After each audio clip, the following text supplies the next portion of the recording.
할렐루야. 한 사람씩 내 집을 아니오는 없고 옆에 분 보고 잘 오셨습니다. 환영합니다. 맛보러 오신 분들, 간 보러 오신 분들, 오늘 꼭 은혜 받고 가시기를 축원합니다. 어떤 교회에 기도를 오래 하기로 소문난 장로님이 있었는데, 대표 기도를 하는데 창세기부터 요한계시록까지 줄줄줄줄 갔습니다. 1시간 동안 기도하고 눈을 떠보니 교인들은 아무도 없고 목사님만 있었습니다. 목사님, 어떻게 된 거죠? 아, 장로님, 노아 홍수 때 다 떠내려갔습니다. 사람은 센스도 있어야 하고 주제 파악을 잘해야 되는데, 어떤 이는 대표기도 시켜놓으면 창세기부터 요한계시록까지 혼자 성경 많이 본 척하고 막 주책 바가지를 떨고 있는데, 이거 과간이에요. 중간에 끌어내릴 수도 없고 발로 뻥 차서 내주실 수도 없고. 근데 우리 교회 장로님들은 그런 분이 아무도 없어요. 아주 핵심만 추려서 기도하는 그런 장로님들인 줄 믿습니다. 이 말은 혹시 길게 하는 사람이 있으면 정신 차리라 소리거든요. 여러분, 이스라엘은 세 부류의 사람들이 있었어요. 제사장이 있었고, 그리고 선지자가 있었고, 그리고 지혜자, 곧 장로 그룹이 있었습니다. 이 세 부류의 사람들은, 제사장은 성전을 중심으로 율법을 백성들에게 가르쳤고, 선지자들은 선지 학교를 중심으로 여호와의 계시와 이상을 가르쳤고, 지혜자들 혹은 장로들은 지혜 학교를 중심으로 삶의 실제적이고 다양한 주체로서의 생도를 가르쳤다고 합니다. 여러분, 지난주에 우리는 앞장에서 음녀를 조심해라, 음란한 행위를 조심하고, 그리고 우리의 정절을 지켜라, 이런 말씀을 들었습니다.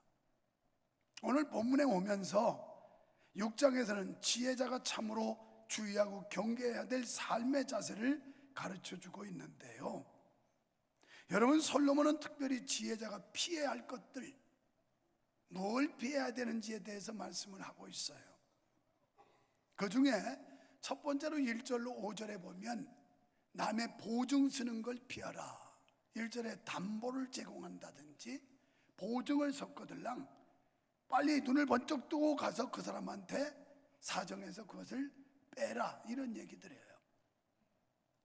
이게 하도 문제가 많이 일어나서 요즘에는 우리나라도 이제 보증 세우는 일이 별로 없었지만, 과거에는 정말 이 보증 때문에 배가 망신하는 집도 많았고, 또 보증 서달라고 해서 때를 쓰면 이거 아는 처지에 형제지간에 안 해줄 수도 없고, 해주고 나면 결국 이것 때문에 파산이 되고 파탄 지경에 이르는 경우가 아주 많았습니다.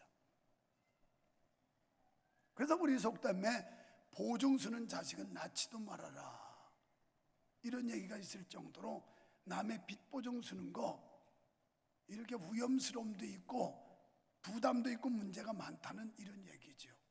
오늘 본문도 보증 쓰는 일을 피하라는 겁니다. 여러분, 지금부터 30년 전 이때만 해도 신용카드 처음 발급될 때 재산이 없으면 불가능했어요. 그러다 보니까 재산이 있는 사람들한테 보증을 세웠습니다. 저한테도 와서 보증 서달라는 목사님들이 덜어 있었어요. 그런데 제가 그때는 쓸 수 있는 형편이 안 돼서 다행이었고, 그리고 저는 아예 초기에 신용카드 자체를 안 냈어요. 그런데 제가 아는 어떤 목사님은 거 와가지고 뭐 인천에서 오고 어디서 오고 사정하니까 마지못해 해줬는데, 그것 때문에 얼마나 어려움을 겪었는지 몰라요. 부도래가지고 이것 때문에 목회에 위태위태하고 정말 돈 때문에 어려움 당하고 이 빚쟁이들한테 독촉받고 이런 사례들이 있었어요. 저는 개척 때부터 성도 간에 돈 거래하지 말아라, 이게 제 철학입니다. 지금도 여전히 마찬가지입니다. 금전 거래. 혹시 누가 돈을 빌려달라고 하거든 조용히 와가지고 저한테 물어보세요. 돈을 빌려줄까요 말까요? 그럼 제가 뭐라고 대답할까요? 내 믿음대로 해라. 왜냐하면 목사님한테 가서 얘기하니까 주지 말래 그러면 그 꾸러갔던 사람이 얼마나 목사를 공격하고 목사를 잡아먹으려고 하겠어요. 그래서 내 믿음대로 해라. 이 사람 도와줘서 보증서 줬는데 이 사람이 떼먹어도 나 후회 없다 그러면 주고, 이 사람 떼먹으면 나는 마음 상하고 시험 들어, 주지 말아라. 믿음대로 하라는 거예요. 그래서 개척 때보다는 절대 저는 돈 거래하지 말라는 게 제 철학이었습니다. 그 당시에는 한참 이거 뭐 개라고 하는 거 옛날에는. 근데 개 오야가 한 10명 20명 모아가지고 1번 개 타요. 그리고 자기가 그 돈을 어떻게하다 다른데 이제 활용을 해요. 이게 잘 맞으면 끝번호는 수지 많지만 대부분 부도 내는 게 얼마나 많았는지 몰라요. 사람들 꼬셔가지고 개 들게 만들고 목돈 딱 챙긴 뒤에 몇 번까지는 간데 그 다음에 날라버리는 거예요. 그래서 나는 개척 때부터 절대 개는 안 된다. 뭐 생일개, 결혼개, 꽃개, 대개 절대 안 된다. 교인 간에 절대 이런 짓 하지 말아라. 이게 제 지금도 철학이고 철칙입니다. 또 요즘에는 신종들이 많아요. 주식을 빙자해서 여기다 투자를 하면 뭐 얼마가 생기고 하니 투자를 해라, 이런 데 현혹받지 마세요. 이런 건 이 어리석음이에요. 그 다음에 또 다단계, 교회까지 들어와가지고 이 다단계들이 교회를 망치려고 그래요. 성도 간에 이런 다단계의 유혹의 손짓을 뻗치거든 단호하게 거절해야 되는 거예요. 아멘. 그냥 단칼에 베버려야 돼. 손 내밀게도 손을 끊어버려야죠. 이런 데 유혹받으면 패가 한다니까요. 패가 망신. 그래서 그런 거 여기 그 말하는 거예요. 여러분, 마음의 문을 열어놓고 무모한 빚을 진다든지 책임지겠다는 의사표시니만큼 신중해야 된다는 겁니다. 보증은 타인이 빚을 감당 못하면 내가 책임지겠다는 거예요. 남의 빚지는 일에 무모하게 나서는 일은 어리석은 겁니다. 본문에서는 입의 말로 얽히고 잡히게 된 것이라고 말씀하는데, 여기서 얽혔다는 말은 사냥꾼이 쳐놓은 덫에, 그리고 사냥꾼이 쳐놓은 그물에 씌었다, 이런 뜻이에요. 얽혔다 하는 말은 그 사기꾼 같은 사람들한테 덫에 치거나 얽혔다는 얘기예요. 씌웠다는 겁니다. 그러니까 경솔한 보증으로 인해 곤란에 휘감겨 들 것을 경고하는 말이에요. 여러분이 잠언서는 지혜서인데요, 여러분이 잠언을 보고 잠언대로만 살면 인생 실패하지 않아요. 할렐루야. 근데 하나님의 말씀을 무시하거나 하나님의 말씀을 망각하거나 이러니까 실패하는 거예요. 두 번째는 나태한 일을 피하라는 거예요. 6절부터 11절 본문에서는 여러 가지 방식으로 게으르지 말라는 교훈을 합니다. 게으른 자에게 가난이 찾아오는 건 지극히 당연하다고 말씀해요. 노력과 희생이 없이 낮잠만 자면 잘 살기를 기대할 수는 없습니다. 갈라디아서 6장 8절에 보면 심는 대로 땀 흘린 대로 거두는 법칙을 말씀하는데, 이것은 육적인 일뿐이 아니라 영적인 일도 마찬가지라는 거예요. 잠언서에서 지혜자는 특별히 게으름, 그러니까 나태에 대해서 경고하고 훈계합니다. 게으름은 아무런 선을 이루지 못할 뿐만 아니라 모든 악의 근원이 되기 때문이라는 거예요. 사실 게으른 자는 땀 흘려 일하지 않기 때문에 궁핍에 빠지는 것은 지극히 당연한 겁니다. 가난하게 되는 건 당연한 겁니다. 또 남는 시간을 주체할 수가 없어서 죄에 빠져요. 제가 자주 사용하는 말 가운데 인생 최대의 위기는 언제 오느냐? 성공했을 때 온다는 거예요. 성공했을 때. 실패했을 때는 위기가 안 와요. 성공했을 때. 다윗도 열심히 전쟁터에 가서 막 싸움할 때는 죄 짓지 않았어요. 그런데 왕이 된 뒤에 왕궁 옥상에서 도시를 바라보면서 빈둥빈둥할 때 범죄했어요. 오늘 여러분 바쁘다고 불평하지 말고 바쁜 게 축복이에요. 남자분들, 여러분 와이프를 교회에서 끌어다가 자꾸 일 시킨다고 인상 쓰지 말고 이게 축복이에요. 축복. 여러분 열심히 돈 벌어다 주는데 할 일 없어 봐요. 그거 가지고 이산골짜기 가고 저쪽 음식점 가고 왔다 갔다 지끼리 막 모여다니다가 잘못되는 수가 너무 많아. 한가하면 죄 짓는 거야. 할 일 없으면 죄 짓는 거야. 그러니 남자분들은 목사님 고맙습니다. 우리 마누라 꼭 잡고 있어서 참 감사합니다. 이거 내가 사업장 가고 직장 가는데 내가 어떻게 지킬 수도 없고 그래도 마누라 집에 놔두고 가는데 그래도 목사님께서 그냥 단단히 붙잡고 교회 끌어다가 계속 일 시켜주시니 고맙습니다. 좀 나한테 밥 좀 사봐요. 남자분들 말이야. 이런 비밀을 모르는 남자들은 야 교회 가면 뭐 밥을 먹여주냐 뭐 옷을 주냐 왜 그렇게 뻔질나게 교회 가냐 이러면 안 된다 이 말이야. 사람이 한가할 때 한산할 때 놓을 때 이때 범죄하는 거예요. 정신없이 바쁘게 살다 보면 죄를 범할 겨를이 없어요. 겨를이. 믿으시기 바랍니다. 무엇보다 게으른 자는 수고하고 얼굴에 땀이 흘려야 한다고 하는 창세기 3장 17절 19절에 하나님의 이 노동명령을 거역하는 거예요. 영적으로 육적으로 마찬가지예요. 우리 믿는 자들이 영적인 생활도 게으른 거 하나님 앞에 범죄예요. 육신적인 생활도 게을러가지고 빈둥빈둥하는 것이 죄예요. 그러기에 게으름이라고 하는 건 그저 용서될 수 있는 그런 사람의 약점이 아니고 하나님께 징계받기에 마땅한 죄입니다. 여러분 지혜자는 본문에서 게으른 자를 엄격히 책망하고 있어요. 그러면서 근면하라고 하고 만물의 영장인 사람을 한낱 미물에 비유를 해요. 너희는 개미에게 가서 배워라. 6절에 개미에게 가서 배우라 했는데요, 개미한테 배울 게 뭘까요? 개미는 자발적으로 열심히 일한다는 거예요. 누가 감독도 없어요. 거기 매를 들고 막 이렇게 단속하는 간역자도 없어요. 그런데도 개미들은 각자 자기 일을 얼마나 열심히 하느냐. 왔다 갔다 왔다 갔다 왔다 갔다 왔다 갔다. 우리가 영적인 생활도 이렇게 살아야 된다는 거예요. 새벽에 가고 낮에 가고 아침에 가고 저녁에 가고 뭐 오늘 가고 내일 오고 막 계속 이렇게 바쁘게 살아야 정상이라는. 그래서 개미한테 배워라 그랬어요. 어제 당회를 하는데 무슨 제안이 나왔냐면 전교인 수련회 이거 다시 한번 재고해 보라고 그러더라고요. 왜 그러냐니까 안수 집사님들이 아주 힘들어한대요. 진짜 안수 집사님들이 힘들어하는 건지 장로님들이 힘들어하는 건지 난 잘 모르겠어요. 그래서 2부 예배 때 똑같은 얘기 했더니 안수 집사님들이 막 표정이 달라지면서 우리가 언제요? 우리는 일하는 거 정말 보람으로 자부심으로 하는데 무슨 우리를 파냐고. 물론 안수 집사님의 떨떨한 거 몇 명이 그런 소리 했는지는 모르지만 우리는 아니라고 막 표정들이 싹 달라지던데, 오늘도 보니까 안수 집사님들이 목사님 왜 누가 우리를 왜 팔아요? 우리 잘한다고요 막 이러면서 왜 그래? 그래서 안수 집사님들이 막 이거 너무 힘들어해서 전교인 수련을 그냥 뭐 하느냐 마느냐 막 그래서 그냥 알아서 하세요. 나 그거 뭐 억지로 하는 거 아니에요.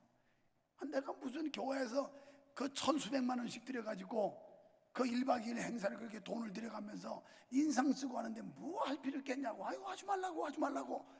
내가 가지고 디스코 환자가 그거 보트 띄워가지고 교인들 재밌게 해준다고 그 바다에서 휘둘르고 다니고 내가 무슨 사서 고생하고 그만두라고.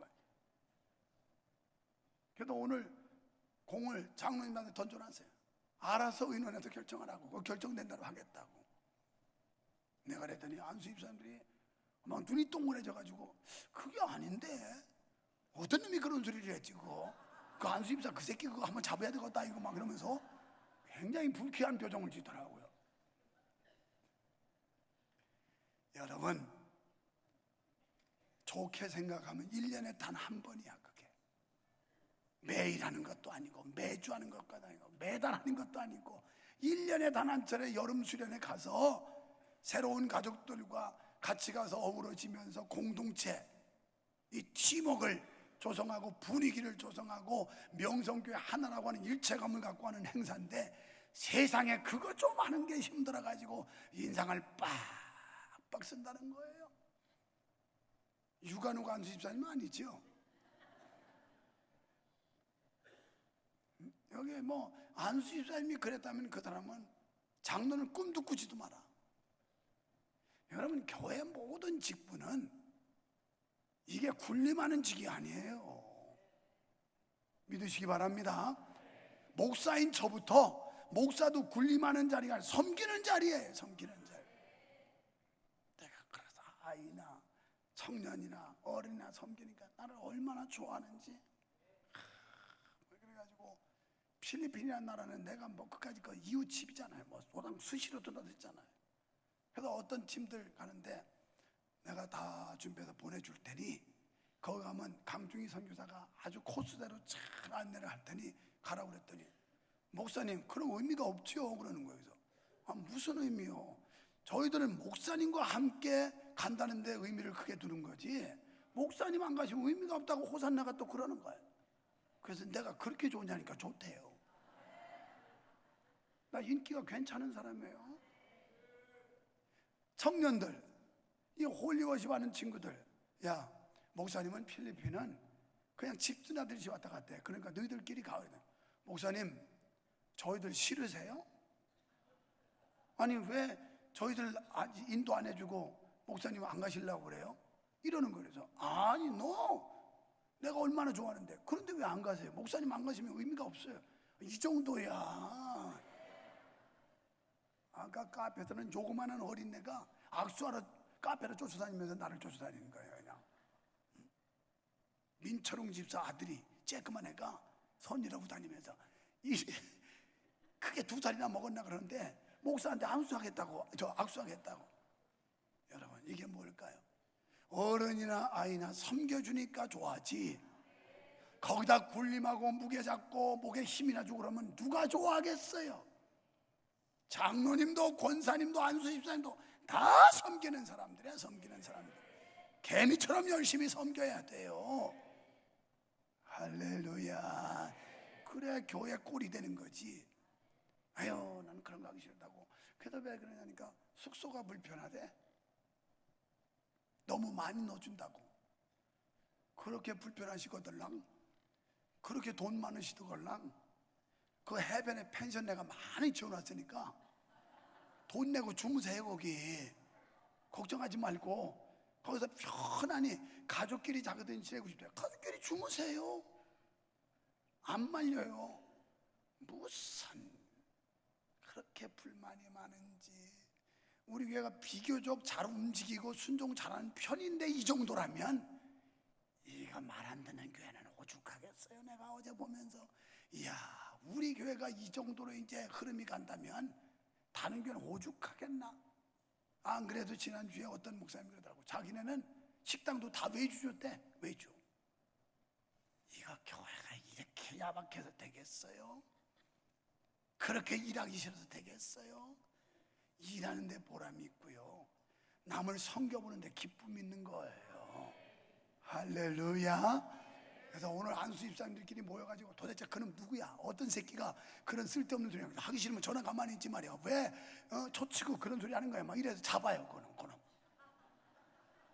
범인을 색출해. 여러분 생각해 보세요. 옛날에 그런 수양관 시설이 없을 때 우리는 홍천간병에서 천막 치고 텐트 치고 비를 쫄쫄 맞아서 3년을 하나님 참 지켜주시더라고. 불쌍하지도 않는지 우리한테 그냥 밤새도록 비를 내려가지고 비를 쫄쫄 맞고, 그래서 고생했다. 아침에는 쫙 해가 뜨고 이걸 3년을 했는데, 그때 생각하면 지금은 호텔이야. 수양관에 비는 안 맞잖아요. 떠내려가지도 않고 조금 복잡하게 자는 것 뿐이지. 이거 요즘 사람들이 도대체 일을 안 하려고 그래요. 일을 안 하려고. 그래서 오죽하면 하나님께서 개미한테 배워라 이것들아. 만물의 영장인 우리들한테 개미한테 가서 배우래요. 개미한테 가서 자발적으로 우러나서, 누가 감독하는 사람도 없는데 그렇게 왔다 갔다. 그래서 우리는 교회 성도들이 바쁘게 들락날락 그냥 풀방울이 쥐들어들듯이 왔다 갔다 이래 교회가 되지. 주일날만 오고 그 다음부터는 저 공동묘지처럼 조용한 교회는 이 되질 않아요. 그래서 우리가 카페를 평상시에는 그렇게 이용객이 많지는 않지만 여는 이유가 거기 있는 거예요. 교회 분위기 늘 훈훈하고 누구나 와서 들어와도 처음 온 사람들이 이 교회는 항상 이렇게 훈훈하구나. 매일 2팀씩은 외부 사람들, 우리 교인이 아니에요. 이제 나는 그분들을 하도 봐가지고 우리 성도인지 아니지 자기들이 그래도 딱 보니까 이 남자가 그냥 추리닝 입고 다녀도 명성교회 목사같이 보이나 봐요. 그래가지고 안녕하세요 막 이래가지고 네 안녕하세요 잘 오셨어요 즐겁게 놀다 가세요 이런데 매일 와요. 이 카페도요 하다가 또 그것도 질렸는지 또 빠져나가고 지금 주은정 집사님이라고 우리 교회 온 지가 뭐 그렇게 오래되지 않은 분이에요. 이분 없으면 그 카페도 힘들겠더라고. 거기는 주중에 거의 매일 오는 거야. 매일 와가지고. 그래서 그 남편 집사님한테 집사님 고마워요 감사해요 이렇게 와이프를 여기에 봉사할 수 있도록 허락해 주니 고마워요. 어제도 7시 넘었는데 이제 데리러 온 거예요. 와이프 태우러. 이야 적어도 남편이 이 정도는 돼야지. 야 너는 일할 머리 없이 밤낮 교회 가서 사냐? 그러면 어디 딴 데 못된 데 가서 살을까? 하나님의 거룩한 집에 와서 살면 감사하고 영광이지 뭘 그래요. 부부가 앉았거든. 부인 보고서 여보 교회 와서 살아. 여보 열심히 목사님 따라다녀. 그러면서 미리 준비하는 것을 배우라는 거예요. 개미는 미리 준비해요. 추수 때 열심히 먹이를 모아 겨울을 대비해서 준비하는. 우리가 교회도 미래를 준비해야 되는데 어제 돌예배 하면서 지아라는 여자아이 돌예배를 하는데 내가 예배 마치고 밥 먹으면서 가만히 문득 이 생각이 들더라고. 얘들 내가 열심히 돌예배를 하는데 얘들이 청년 되기 전에 나는 교회 은퇴해가지고 현직에서 물러날 건데 얘들 크는 거 내가 사실 봉사하는 거 보지도 못하고 나는 이제 밀려날 것이다. 그렇잖아요. 그러나 그런 아이들을 키워내야 내가 물러간 뒤에도 우리 교회가 희망이 있는 거지. 그렇잖아요. 미래를 준비 안 하면 우리 교회는 쇠퇴하는 거예요.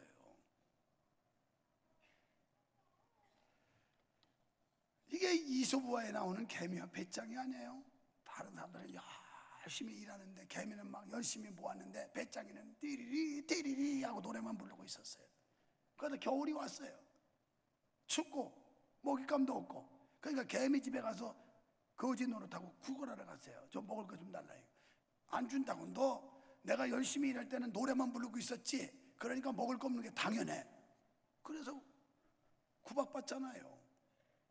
여러분 지금 열심히 주를 위해서 헌신하면 우리는 그때 하나님 앞에 가서 막 면류관 쓸 텐데 뺀질뺀질하고 놀던 사람들은 그때는 개털모자 하나 쓰고 그것도 과분해 맨대 가리고 다니면서 나도 좀 하나 씌워줘요. 야, 얘 열심히 교회에서 주를 위해서 헌신할 때 넌 놀았지? 그게 지극히 당연한 거야. 이 날이 있다고 우리가 믿기 때문에 충성하지. 그렇지 않다면 열심히 돼야 될 이유가 없지요. 지옥은 안 가지만 주님 앞에 상급과 책망받을 때가 있다니까요. 여러분 열심히 사시기를 축원합니다. 우리도 하나님 앞에 설 날을 생각하며 충성되게 일하는 성도가 되십시다. 성도 여러분, 특별히 성도는 게으르지 말아야 돼요.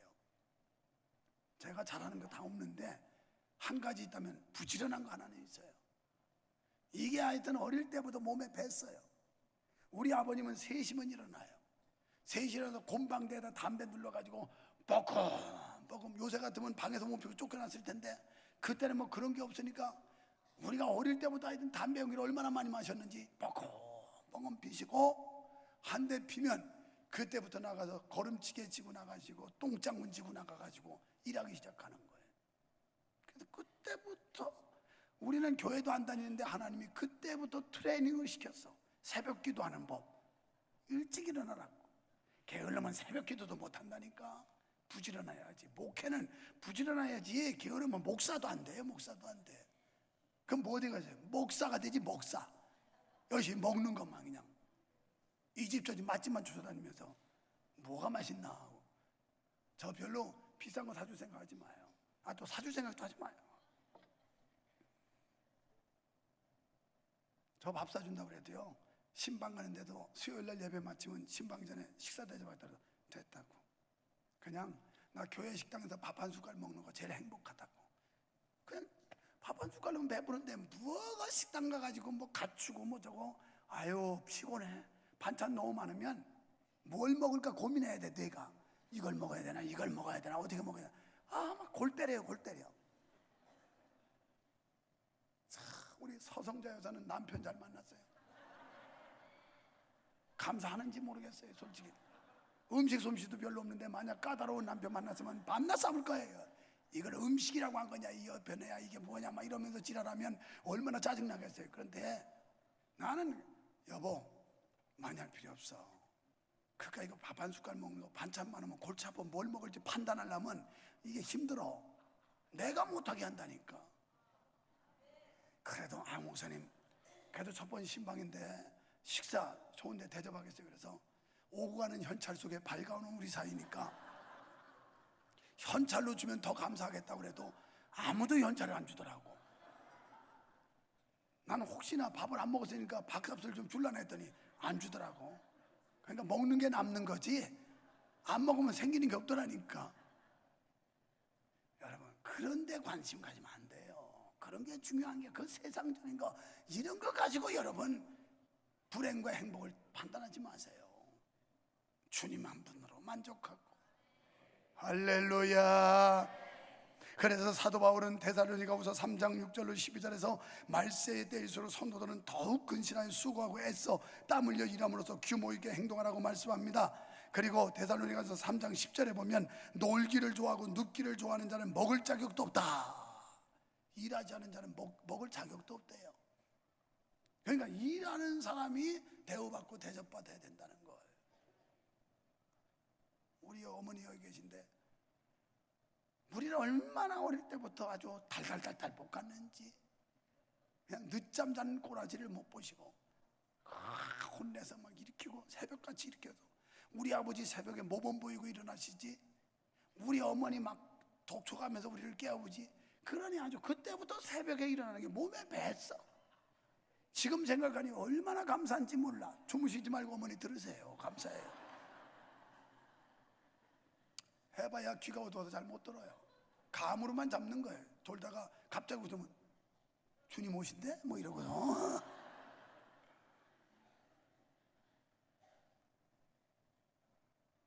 우리 어머니 모시는 거 쉽지 않아요. 노인들 모시는 거 쉽지 않아요. 요새는 치매 일기쯤 돼가지고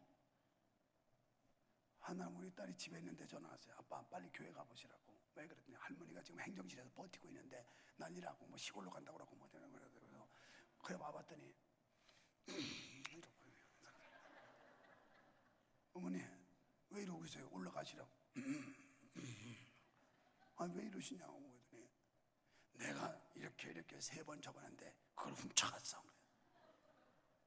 누가 훔쳐갔냐 그랬더니 사모가 훔쳐갔다고. 지금 우리 사모가 도둑년 됐어요. 그래. 그래서 뭘 훔쳐가요? 그랬더니 내가 얘기했는데 오늘 와서 훔쳐갔다는 거예요. 오늘 교회 나오지도 않았어요. 낮에 훔쳐갔다. 교회 오지도 않았다니까요. 오늘은. 훔쳐갔다고. 아들은 내 아들인데 며느리가 아니라 이 말이지. 그래서 제발 올라가세요. 그랬더니 안 올라간대. 내가 여기서 이러고 있는데 성질나서 이거 이렇게 죄 짓고 계시네 이거. 죄 없는 사람 오해하고 의심하고 에이 몰라요 뭐 있든지 말든지 그냥 그건 내비두었어요. 그렇게 하고 버티고 내일 시골로 간대. 충청남도 공중은 정안면 북계리 245번지 가봐도 아무것도 없어. 집 팔아먹어서 집도 절도 없는데 왜 그렇게 거기를 가겠다고 그러시는지 모르겠어. 열받으면 간다는 거야. 걱정했어요.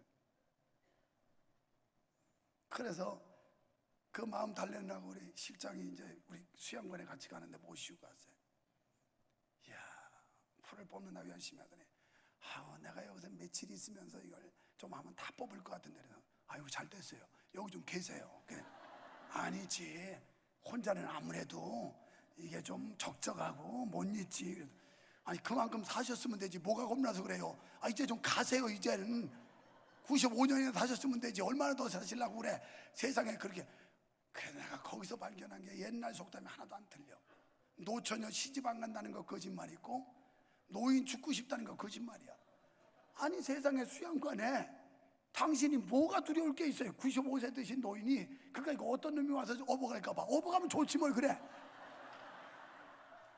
좀 어느 저녀가 와서 업어가 우리 어머니 좀.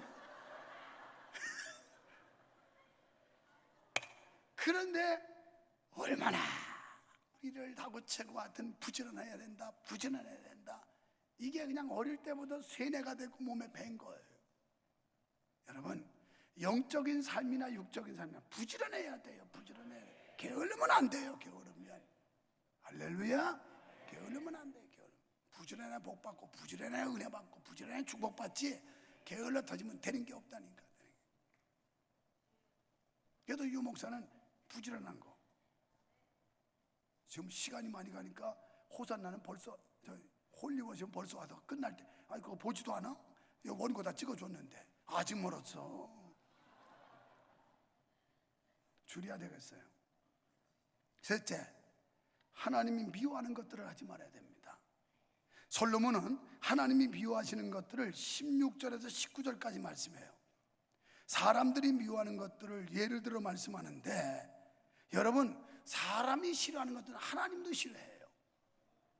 또 하나님이 미워하시는 것은 성도들도 미워하는 게 성도의 자세예요. 그러니까 하나님이 하지 말라는 건 안 해야 된다는 얘기예요. 하나님이 미워하시는 거 7가지 중에 5가지가 신체 부위라고 말씀하는데요. 여기 여러분 17절부터 보면 이렇게 말씀을 해요. 넘어갔구나.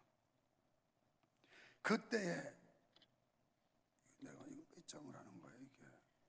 아이고 말 잘못해서 이사야로 넘어가 버렸어요. 이사야 빨리 가라고 그랬나. 여기 17절에 곧 교만한 눈과 이 사람 눈을 보면 이 사람이 어떤 사람인지 알아요. 교만한 눈과 거짓된 혀. 거짓말 하지 말라는 거예요. 이 말 가지고 사기치지 말라는 거예요. 말 가지고 다른 사람에게 호리지 말라는 얘기예요. 거짓말하는 혀 이거 조심하라는 거고, 그 다음에 무죄한 자의 피를 흘리는 손, 이 손 잘 써야 된다는 거예요. 남을 해코지하고 해치고 이러는 손, 그리고 악한 괴교를 꾀하는 마음과, 이 마음이라고 하는 것은 아주 얄팍한 꾀, 속임수, 사기꾼 이런 걸 말하는 겁니다. 다른 사람을 속여먹고 사기치는 거.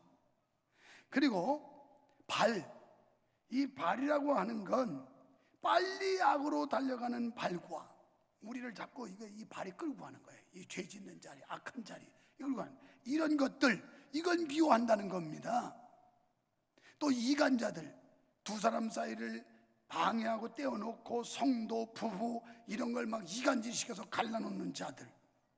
여기서 우리가 알아야 할 건 이 신체 자체를 미워하는 게 아니라는 사실이에요. 다만 교만한 눈과 거짓된 혀와 무죄한 피를 흘리는 악한 계교를 꾸미기 위해 나쁜 길로 나아가는 것을 미워하신다, 이런 뜻입니다. 마태복음 18장 8절에 보면 만일 너희 손이 범죄케 하거든 그 손을 찍어버려라. 두 손 가지고 지옥 가는 것보다 한 손 가지고 천당 가는 편이 나으니라. 만일 너의 눈이 너를 범죄하게 하거든 눈 하나를 빼버려라. 두 눈 가지고 지옥 가는 것보다 한 눈 가지고 천당 가는 게 낫다. 이게 예수님의 가르침이에요. 그러니까 죄의 요소를 단절하라는 거예요. 죄의 그 원인을 완전히 잘라버리라는 거예요. 용납하지 말고, 이런 뜻입니다. 성도 여러분, 하나님이 원하시는 것은 경건하고 온전한 성도의 모습이 아니겠습니까? 성도는 불량하지 말아야 된다고 12절 19절에서 말씀하는데, 여기서 불량한이라는 단어는 벨리야엘이라는 단어인데 쓸모없는, 무익한 등의 뜻이에요. 그러니까 우리는 교회 안에서나 교회 바깥에서나 성도 관계에서나 쓸모없는 사람이 되면 안 된다는 거예요. 교회에서도 쓸모있고 밖에서도 쓸모있고 어디 가나 필요한 이런 인물이 되라는 게 오늘 우리에게 주시는 권면이요 교훈인 줄 믿어주시면 아멘 합시다. 그 다음에 결론적으로 본문 20절에서 35절까지 여러분 오늘과 다음 주까지는 듣기 싫어도 들어야 됩니다. 다음 주 설교까지 이 성경이 그러니까 뛰어넘을 수는 없잖아요. 20절로 35절까지 또다시 간음, 음란에 대해서 경계하라고 말씀합니다. 솔로몬은 젊은 청년들에게 교훈하면서 가장 범하기 쉽고 유혹받기 쉬운 음란의 범죄에 관해 누차 경고하며 교훈하고 있는데 27절에 음욕을 품면 음행을 한다는 거예요. 무엇을 품느냐? 이 속에 불을 품면 그것이 타지 않겠느냐? 이런 얘기예요. 우리 속에, 우리 마음 속에, 우리 가슴 속에 뭘 품고 다녀야 되느냐? 예수님을 품어야 돼요. 성령님을 품어야 돼요. 그래야 거룩의 열매를 맺지, 여기에 음욕을 품으면 음란의 열매를 맺는 거예요. 믿습니까? 그 다음에 28절에도 다 사람이 숯불을 밟고야 어찌 그 발이 되지 않겠냐? 숯불을 밟으면 된다는 거예요. 29절 남의 아내와 통관하는 자도 이와 같을 것이라 무릇 그를 만지기만 하는 자도 죄 없게 되지 아니하리라. 다시 한번 이걸 경고를 하고 있어요. 특히 본문에서 솔로몬은 음란의 결과에 대해 말씀하면서 사람을 가난하게 하고 재산을 탕진하게 하고 마침내 생명을 위협하여 죽게 만든다 하는 겁니다. 마치 들릴라가 삼손의 생명을 노렸던 것처럼 음란한 여인은 미혹당한 청년의 생명을 노리며 끝끝내 사냥하고 만다는 거예요. 이것은 말을 바꿔서 음란한 남자도 적용된다는 겁니다. 신약 마태복음 5장 27절로 32절에 간음죄에 대해 강도를 높여 육체적 교조뿐 아니라 마음으로 음욕을 품는 것조차도 하나님이 가증히 여기신다 라고 말씀합니다. 어떻게 하면 이런 욕구를 이길 수 있을까요? 우리 인간들에게 이런 욕구가 끊임없이 발동을 해요. 주어진 일과 사명에 게으르지 말고 열심을 품어야 하고 하나님의 명령과 법을 지킬 때만이 가능한 줄로 믿으시기 바랍니다. 그래서 우리는 하나님의 법을 마음에 새겨야 되고 그 말씀을 목에 걸어야 돼요. 이 목걸이에 걸고 드러나게 해야 되는 거예요. 나는 거룩한 하나님의 자녀, 거룩한 백성, 하나님의 백성, 천국 백성, 이게 드러나서 늘 인식하면서 살지 않으면 언제 죄에 빠질지 모르고 언제 악의 꾀에 빠질지 모른다는 거예요. 사랑하는 성도 여러분, 이제 우리는 온전한 마음 가지고 힘을 다해서 이 마귀의 괴계를 무너뜨리고 사단을 이겨야 될 줄로 믿습니다.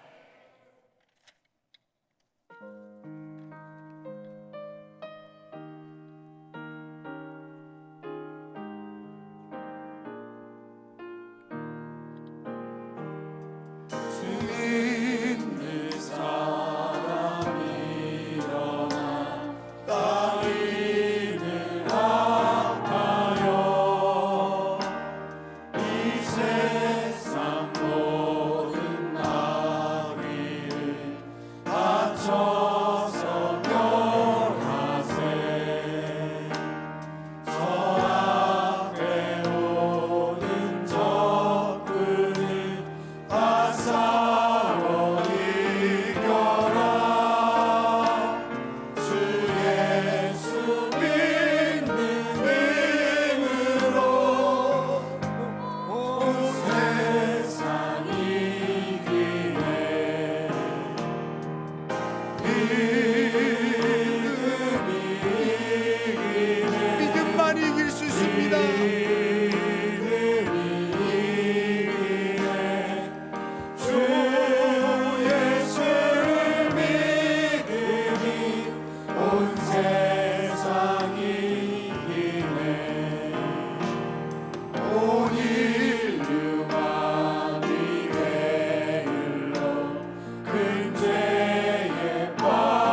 우리는 연약하게 그지없습니다.